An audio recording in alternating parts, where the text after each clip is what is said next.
Oui, par leur nature, les changements climatiques et leurs effets induits vont évidemment impacter sur les économies des pays les moins avancés comme le Sénégal, pour la simple et bonne raison qu'ils vont créer un surcoût sur tous les secteurs de ces économies.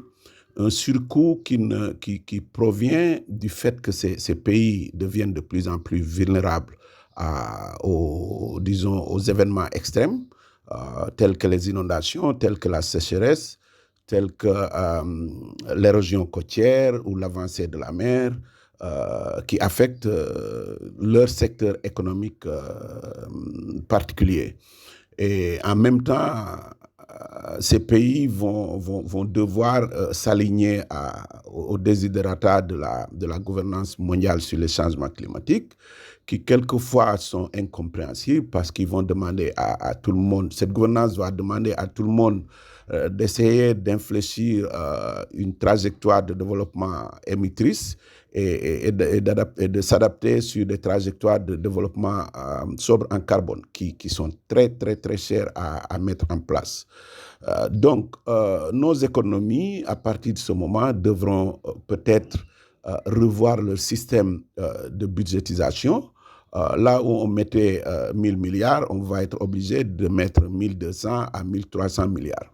Où est-ce que nous allons prendre ces 200 ou 300 milliards? C'est ça le grand problème, parce que les systèmes et mécanismes qui sont mis en place au niveau international pour soutenir les pays sont très insuffisants.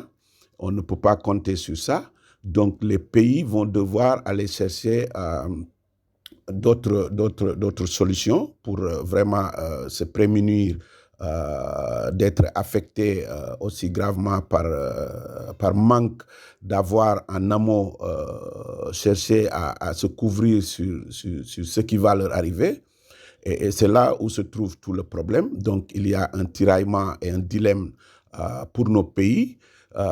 On veut vraiment, c'est-à-dire anticiper sur des choses qu'on sait vont arriver en mettant de l'argent dans cette anticipation, mais en même temps, il faut vivre ce qui est le présent. Et le présent demande aussi de l'argent. Et c'est là où se trouve tout le problème.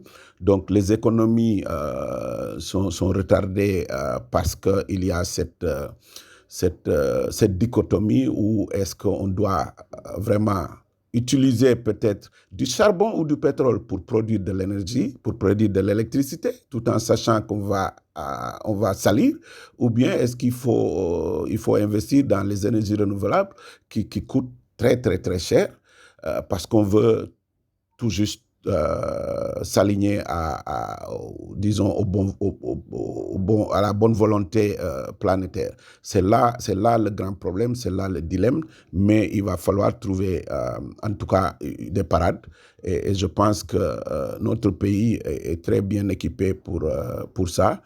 Maintenant, il reste que dans la pratique, ça tarde vraiment à se concrétiser.